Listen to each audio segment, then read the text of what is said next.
Boom. Keep them coming. What's going on, everyone? Bobbybarks here, and welcome back to my FM23 series here on YouTube. This is episode 3, and this is the Chelsea English Challenge. We've done 2 seasons, we've won everything except the Premier League, Champions League in Season 1, all the English domestic cups in Season 2, and we just have the Premier League outstanding. We are going to be doing 10 episodes, so there is another 7 to come after this, and the ultimate aim of the series is for England to win the World Cup with 50% of the Chelsea team in it. So we're only buying English players. We have a full English squad. We've moved on just about everybody.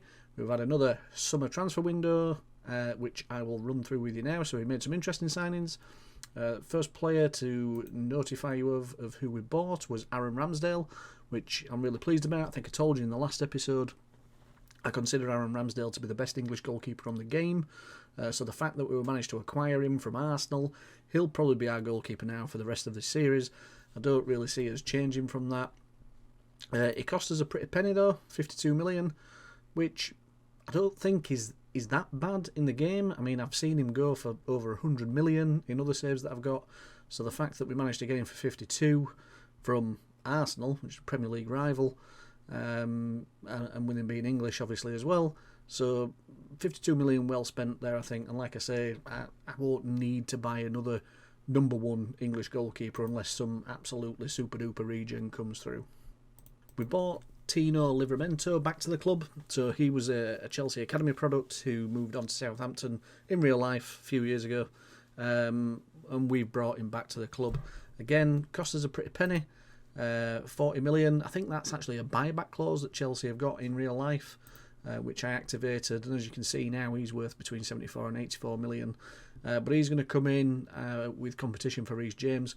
I brought in James Ward-Prowse as well, and the reason for this is we actually sold 2 English players, which I'll come on to in a little bit, but we brought James Ward-Prowse in really to cover off one of those players that left. In terms of sales, I don't think there was many. Marcus Edwards, he was one of the prime English players that left in the summer, so with us having Elise and Saka down the right, didn't really need Edwards, and it bit gutting to let him go really, because that first season that we had him, he was absolutely fantastic. But you know, Saka and Elise are just better quality than Edwards, so it was time for him to go. And we got fairly decent money from West Ham for him, 36.5 million. So you know, I was happy to see that through and see him go. It was money back in the bank for us. Bettinelli is another English player that we moved on. We got 2 million for him. He went to Hull. It was a backup goalkeeper, wasn't going to play much. Similar with Sam Johnston, 3.8 million for him. He went to Everton. And then we've just had a couple of young players go out on loan in Billy Gee and Harvey Vale. Just jumping on a little bit, talked you through Tino Livramento coming to us and James Ward-Prowse coming to us. I also brought in Jude Bellingham's younger brother, Job, for 11 million as a combined fee. He'll just go into the youth under 18s team to start with, and we'll see how he gets on. I've not really paid much attention to him in other saves on FM23, so I don't know if he does establish himself as a Premier League player, but you know, having Job and Jude play together in the centre midfield might be quite fun, so we'll see how that one goes. I did let him go back out on loan to Birmingham for this particular season, so he will be away for the full season back at Birmingham where we bought him from. Wesley Fofana is still with us, but he's gone to Parth and Hoop, which is Napoli, on loan for the season. We've managed to move Koulibaly on, which is good. A couple of reserve players have also left the club, and Max Aarons, when we bring in Livramento in, didn't really need Max Aarons anymore because we've got Reece James and Livramento, so Max Aarons probably won't going to play much. I think I paid 25 million for him in season 1, so recouped that money for him, 26 million. He's gone to Arsenal. Nathan Baxter left, 2.5 million for him. I let Jordan Pickford go as well. He wasn't really going to play much once I brought Ramsdale in. I could have kept him, but he wouldn't have played much, and because Monaco give us a decent fee, I just cashed in on him really and decided to let him go. Ruben Loftus-Cheek is the centre midfielder that left, which is why we brought Ward-Prowse in. But it was a funny one with Loftus-Cheek because I didn't really want to sell him, but he wanted to leave. He was desperate to go. He didn't feel like he was playing enough. But when he did play, he played really well. But he just wouldn't accept being a squad player. He wanted to be an important player or a star player. And that was never going to happen with us having Jude Bellingham and then the performances of Conor Gallagher. You know, he was never going to be a regular first teamer. So he wanted to leave, so we've let him move on. I've let Chukwuemeka, or however you pronounce it, go on a free. I tried selling it. I mean, we were worth about 15 million, and I tried selling him for 15, for 10, for 5, for 2.5, for 1. Couldn't get anything for him, so I just set it to 0 and let him go. We were paying him £100,000 a week, so I just wanted him off the wage budget, really. And very frustratingly, he's now worth between 39 and 47 million. But, you know, I don't know what it was. I just couldn't get any bids for him at all, which was extremely frustrating. We're at the end of the transfer window here, so we've played 3 games and we've won all 3. So we've done pretty well, kept clean sheets in every game. We haven't played any big hitters. Home to Wolves, home to Brentford, and away to Brighton. But, you know, 4-0, 4-0, 3-0. We're getting off to a good start. Okay, so jump forward now to the end of the January transfer window, and we'll just run through some of the transfers that were made. Again, nobody of real note's gone out. I've let Tezgel go out on loan, and I've let Adi Boyega go out on loan. I've let Billy G, whatever it's called, go permanently. Here, he's just not really developing, so I just cashed in on him and let him go. I brought 2 centre-backs in, and you might think now that I've got too many centre-backs. But I've brought Alfie Dorrington in as a Tottenham fan. You know, I rate Dorrington quite highly. I think he's going to be a star for Tottenham in future years. And I think he does develop quite well on the game. So I brought him in really as a future prospect. He's not really going to start many first-team games.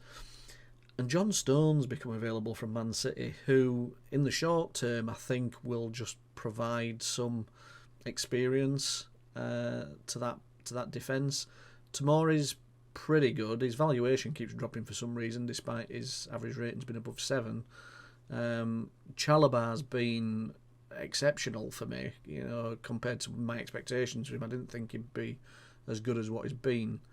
Guhé's coming on a little bit, and then we just had Levi Colwill, who was playing all right, to be fair to him, when he plays, but you know, it's very inexperienced defence.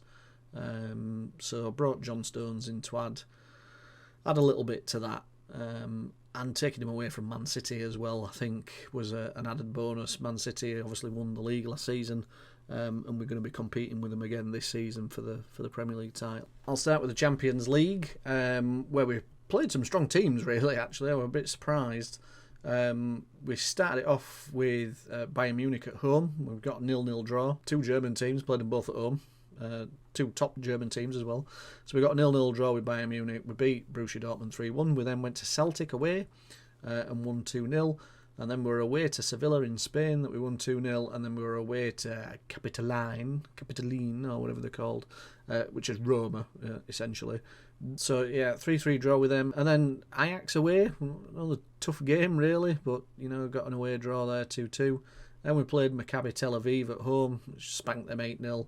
And then, rather surprisingly, we had a 0-0 draw with, you know, what's essentially Real Sociedad here, which we should have won, really. But, you know, ex-player there getting sent off, Malang Sarr, we sold him to Real Sociedad.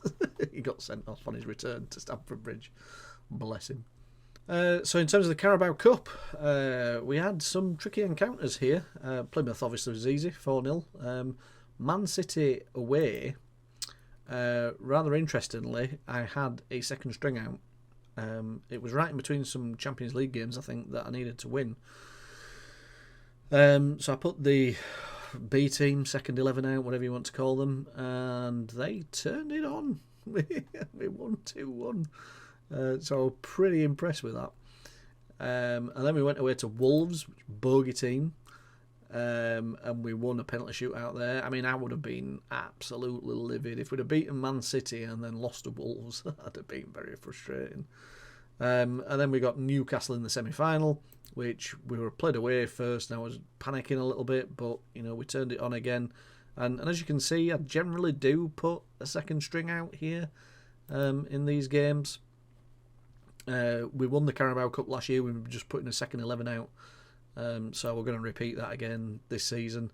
And there's odd times when I've had to play somebody like Saka there, but they've done it again. They've got us through to the Carabao Cup final against Southampton, who pull up the Premier League table.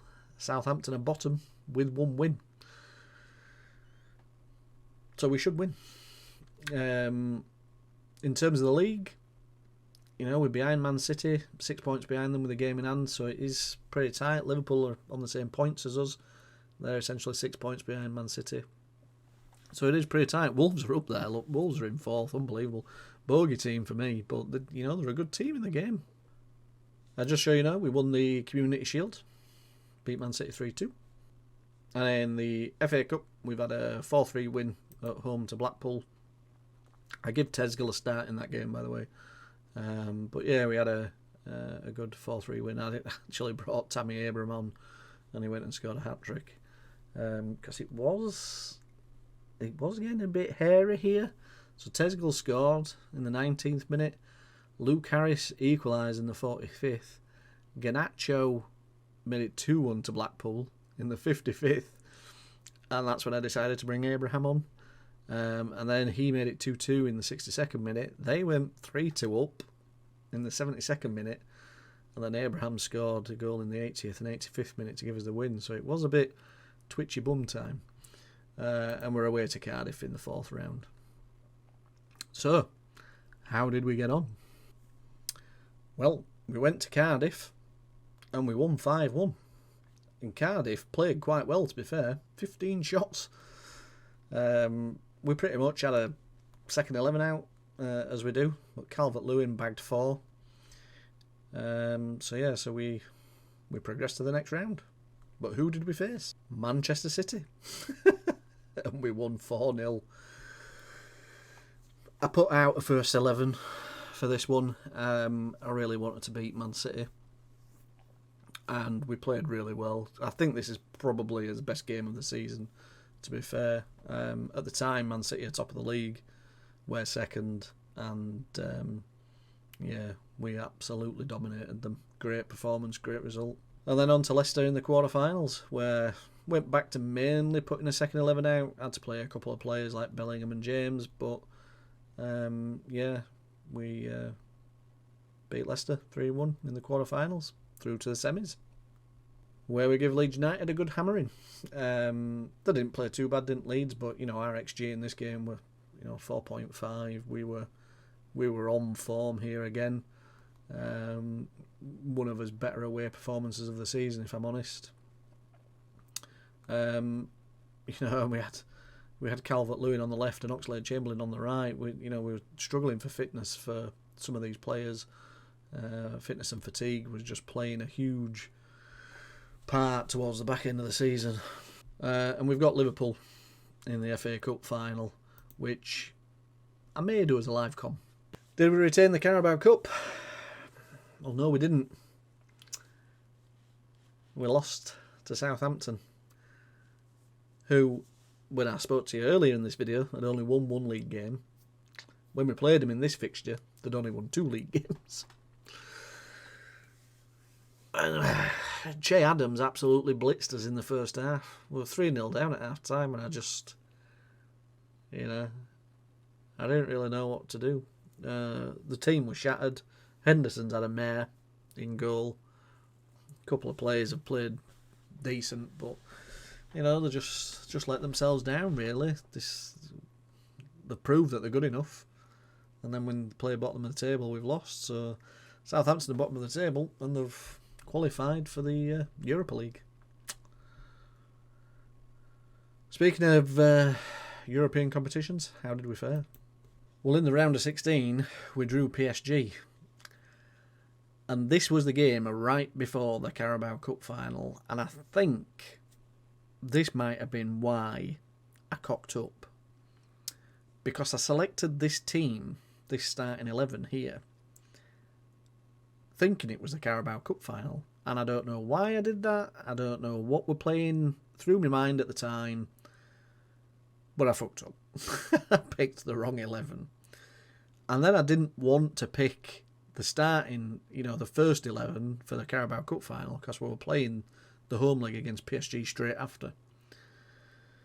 So there's a strong chance I tired these boys out for the Carabao Cup final. But I don't know. I still think we should have beaten bottom of the Premier League table. But anyway. So I picked the wrong 11. We lost 2-1. I was pleased it was only 2-1 because, as you can see, they had 16 shots off target. They had 20 shots, and they absolutely dominated us. It could have and probably should have been more than a 2-1 scoreline. And when I picked the first 11, we won 3-0. 40 shots. 40 shots against PSG. And granted, only 17 of them were on target, but 40 shots against PSG? Jesus. Tammy Abraham's brilliant in this formation for me up front. He's absolutely brilliant. So yeah, through to the next round, where we faced Real Madrid. And considering how it went in Season 1 against Real Madrid, I was quite optimistic. Home leg first. We got FM'd. Got absolutely FM'd. They're just... I don't know, we played well, created a lot of chances, scored 2 goals, but, defensively, we were poor, and it was the first 11 that were out. John Stones as the old man was his best defender. Hudson-Odoi, Mount and Abraham played really well, but it's just probably worth pointing out as well that Saka got injured before this, and we've had to... for a long term as well. I think he's out for the rest of the season, to be honest. So we've had to play Elise in every game, and it's just catching up with him. He's just tired all the time. There's occasions when I played Oxlade-Chamberlain here, as you've seen from some of the other games that I've put up on the screen. But yeah, it's hit us hard. Whenever one of the key players gets injured like that, it's as hard, unfortunately, and that's what's happened with Saka's injury. So we went away to Real Madrid, and we lost 4-2. I never thought we'd overturn it after losing 3-2 at home, but we went for it, did as much as we possibly could. I think Mason Mount was injured for this as well, so we had to play Angerin. So we lost 4-2, and our Champions League run ends at the quarterfinals, but at least the board wasn't upset with that. Once we got through to the quarterfinals, they ticked it off as an accomplishment that I had to achieve for the season. So the Premier League table looks like this. Us and Manchester City played 37, won 26, drawn 8, lost 3, both on 86 points. I've got the better goal difference by 7. So as long as I win my last game of the season, I should be crowned Premier League champion. The problem is shouldn't be a problem. The problem is that I am playing Southampton away, who are bottom of the table, who have still only won 2 games, who, as you can see, have qualified for the Europa League, despite being relegated. But they beat us in the Carabao Cup final. So I'm not overly confident. I think Manchester City at... they're away to Leeds, who are mid-table and have got nothing to play for. So yeah, so the live com is me away to Southampton. And then we might just jump in for the FA Cup final, let you know how that's gone on. Slow down the highlights for you. I normally have them on a bit quicker than this when I'm playing through the season. Good football. And all the way back to keep. Okay. Come on, boys. Let's move it forward a bit. Let's move it forward. That's it. No. Let's go forward. There we go. Bit of space. Oh, my God, Gallagher. Oh, Mount's won it back. Nice one. Sterling. Bellingham. Plays it through to Abraham. Gets it there. 1-0. Oh, referee. Do not disallow this. Goal awarded. Get in there. 1-0 up. Don't know what the Man City score is, and I don't really want to look. I just want to focus on getting the 3 points. And as long as Man City don't win 10-0, it should be alright. Oh, don't lose it there. Eze. Oh no, not Che Adams, not Che Adams. Is it the bar? Che Adams haunts me in my dreams. That first half hat-trick in a cup final against me.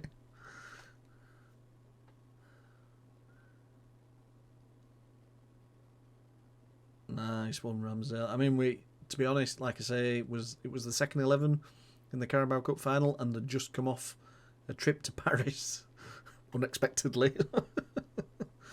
So, you know, I should be feeling confident that we'd win this with the team I've got out. And we've not played for a week. You know, the last game was a week ago, so we are fully rested. Abraham again, that is fabulous. 47th goal of the season. He's been an absolute beast for me.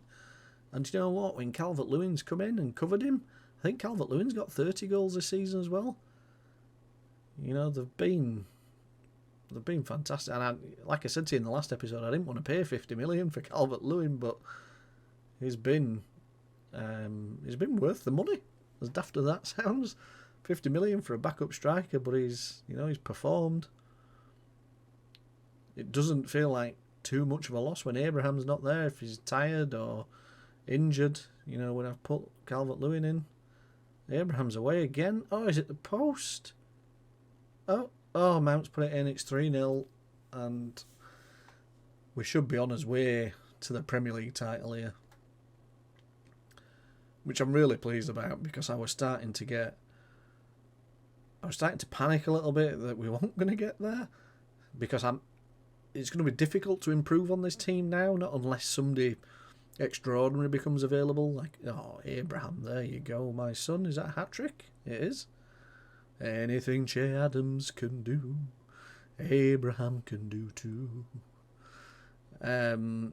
Yeah, so I was starting to panic a little bit, because I'm thinking, well, you know, unless somebody like, I don't know, Phil Foden or Grealish or Harry Kane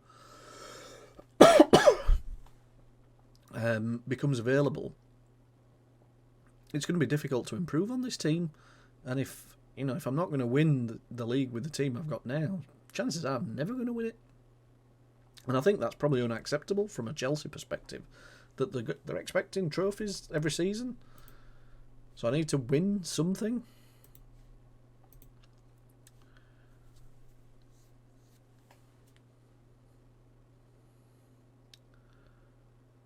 Well, this is fairly comfortable now, isn't it? 4-0 up, coasting. Kind of want Abraham to score more goals just to get to his 50th.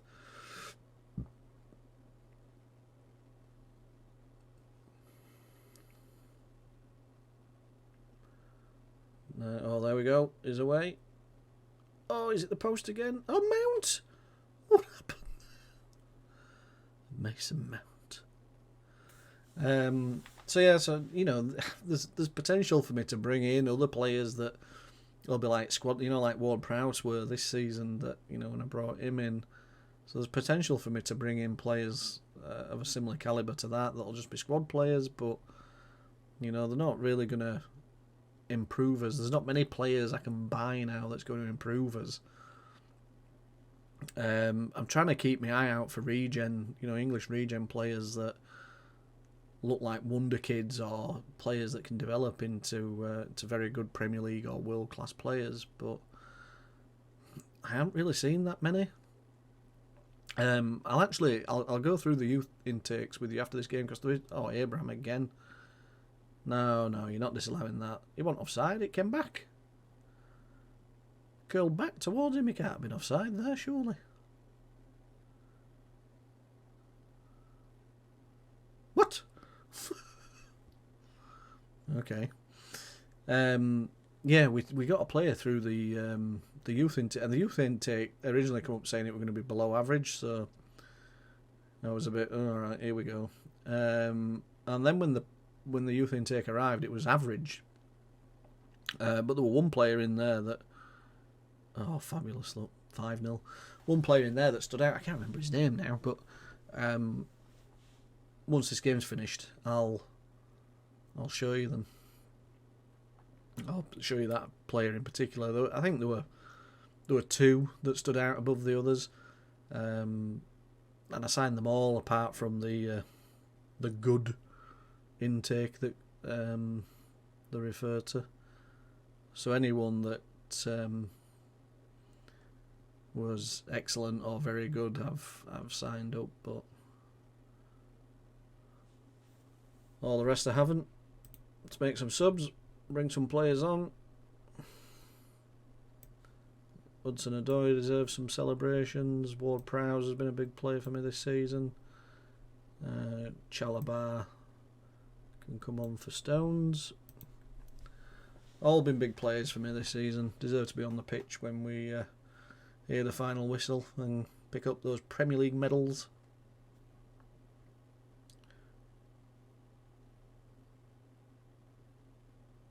I think we've deserved it this season as well. You know, we've played really well and we've dominated games against Manchester City. So yeah, I think we do deserve it. I don't think, you know, we only went top very recently. Get in there, Abraham. 49th goal. Come on, lad, get your 50th.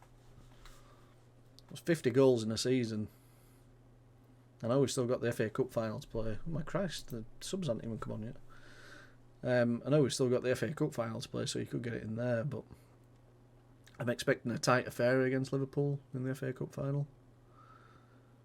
I think it's 50-50 really. It could go either way, couldn't it? Liverpool are a good side. I know they've not, you know, performed in the league on this save. You know, I think we've come second, haven't we, to Man United in season 1 and Manchester City in season 2. So Liverpool haven't finished in the top 2 of this particular save. Ali says through, pulls it back to James Mount. Oh.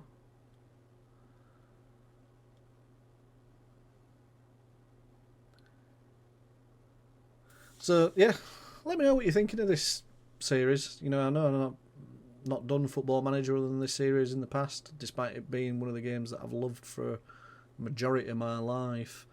And if you've got any ideas for future FM saves, you know, if people are into watching this and, you know, they like me playing this, then give me some ideas or let me know what team you support and maybe I could do a rebuild with them or something like that. I've got a couple of ideas for things that I can do. I'm hoping he's not going to... Oh my God, does that mean he's going to be banned for FA Cup final? That's all I need. I've got a couple of ideas of things that I can do.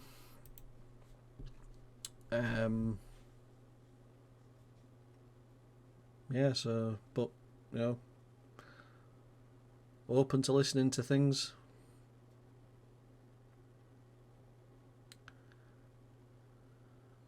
Decent defending, well done.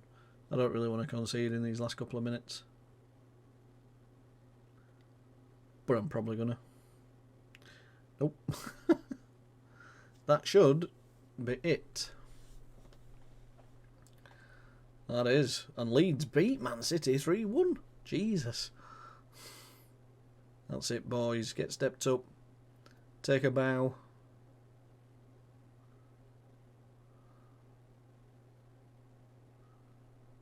Go on, get it lifted up.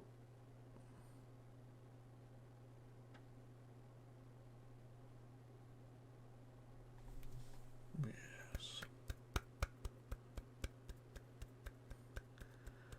I'm glad I've won that. That, you know, that is the trophy I wanted to win. More than anything else, winning the Premier League, you know, it's just the ultimate achievement. I know a lot of people talk about the Champions League, but being Premier League winners, you know, it's probably never see my team, Tottenham Hotspur, win it in my lifetime, but it's what I want most, you know. That's what I want them to win more than anything. So this is him, Tariq Goodridge. He's an inverted winger, but he can play on the right or up front. So he's going to be a natural left winger, I think, in my system, where Sterling and Hudson-Odoi play. But look at the stats. Look at the stats, man. 16 dribbling, 16 finishing, 16 passing, 16 technique, 17 work rate, 14 pace. Man's going to be a beast. I mean, I know he's only got like a 4-star potential, but hell's bells, he looks good. You know, I think he's already a 2-star. I could potentially start playing him next season. I mean, Sterling could be on his way out at some point. Okay, so we're here right at the end. It's been a fairly even game. It's still 0-0, so we're going to go to extra time unless I grab a winner here. But yeah, it's felt like it's been more Liverpool, to be fair. But the stats are... Oh my God. Is he onside? No, it was offside. Okay. I wonder what we're going on then. We were taking a free kick, but it still said 1-0 up there. So yeah, it's felt more like Liverpool, but the stats suggest that it's been fairly even. I think they probably have more key highlights than we have. So it's felt like they've been the better side, but yeah, 0-0, not much action. Looks like we're going to go to extra time. Unless... Oh, dirty Diaz.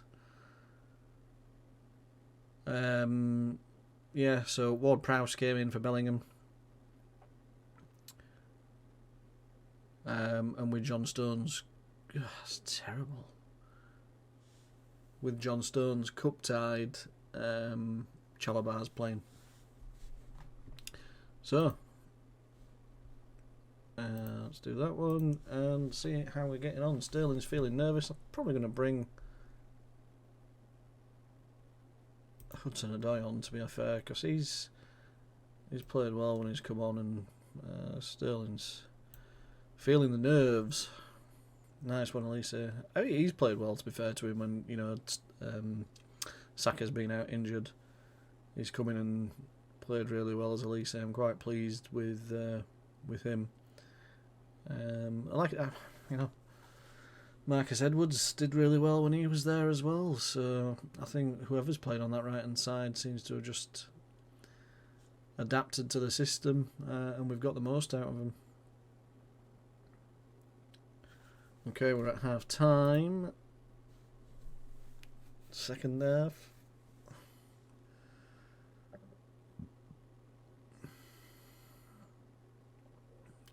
Oh, he's got it. He's away. Go on. Oh, he did so well until the finish.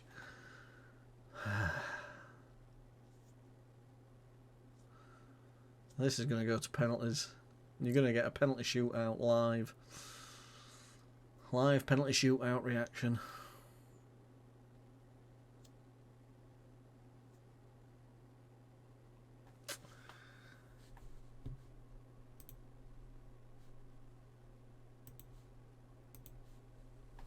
Okay, here we go. Fabinho's up first for Liverpool. Come on, Ramsdale. Mason Mount. Come on, Mason. Oh, this is not a great start. Come on, Ramsdale. Come on, son.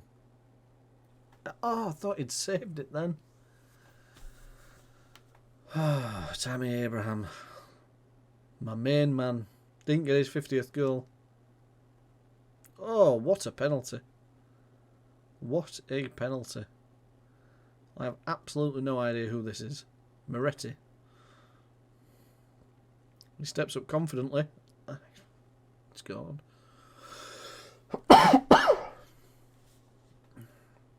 Ward-Prowse, the set-piece man. Oh my God, he's punted it straight down the middle. Well, if Liverpool score this, it's over.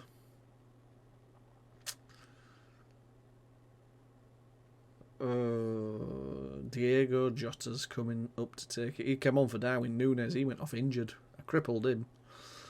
And Diogo's going to come on and win it for him. There he is. Yeah. Ah, well, it is what it is. Yeah, we beat Liverpool in the Champions League final, didn't we, in season 1, and Jurgen Klopp got the sack. Steven Gerrard's the manager now. And he's beaten me. We're not watching this. So just before we finish then, this is the squad sorted by average rating. Dominic Calvert-Lewin got the best average rating of the season, and he got 33 goals in 25 starts, 30 appearances altogether. Abraham, 49, as you know, in 37 starts, 46 appearances. So those two have been phenomenal, absolutely brilliant. Saka got the most assists but was out injured for the last 2 months of the season, which was a bit frustrating. Mason Mount's chipped in really well again, and Angerin there, look, just underneath Mason Mount. Like I said, he's been an able deputy, so James Maddison, do I bring him in or do I just stick with Angerin? I think pointless spending the money, you might as well just stick with Angerin. And then James Ward-Prowse, I know his average rating's near the bottom there at 7.08, but 14 assists. You know, he's been good. He's been a good buy. So yeah, Dorrington I just gave two starts to, so he's at the bottom there. He's not really played enough to get a consistent average rating, but some of the highlights in the Premier League. You know, if we're talking about where the title was won, really, I think here, you know, this 1-0 win at home to Man City, which I think is where we crippled Haaland. Let's see if I can bring it up. Yeah, we crippled him on the 5th minute. Well, he tore his calf muscle. We didn't cripple him, to be fair. But because he was then out for the rest of the season, I think that must have had an impact on Manchester City. But if you look at that running at the end there, you know, 1, 2, 3, 4, 5, 6, 7 games win on the bounce.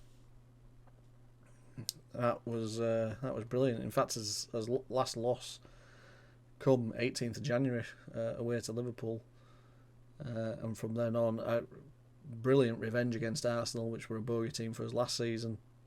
Good 6-1 home win against them, and we just, you know, kicked on from there. I know we got a few draws, 3 draws in there. Away at West Ham, bogey team again. Away at Tottenham, and away at Aston Villa, which was a bit frustrating. But, you know, the other results, I know they were fairly comfortable games, but these two, I think these were in the space of 3 days. 16 days ago, 14 days ago, yeah, they were really close together. Yeah, they're 8th and 5th, 8th and 10th. And I think we played another game. Might have been the Real Madrid game in between all that. And in terms of player stats, with Haaland getting injured, Tammy Abraham, top goal scorer award. Average rating was 2nd behind Haaland. Calvert-Lewin was 3rd average rating. Reece James with 10 assists. Rafa at Newcastle, 18 assists. That's impressive. Aaron Ramsdale comes 2nd in clean sheets. Edison's 24 clean sheets. That bloody hell. Only 14 games that he conceded a goal in. Wow. Yeah, so that is it. That's the end of season 3. Hope you're enjoying the series. Like I say, if you've got any ideas for future FM saves, leave it in the comment section below. Let me know what you think of this. Let me know who you support. And hopefully see you all again for the next one. Bye for now.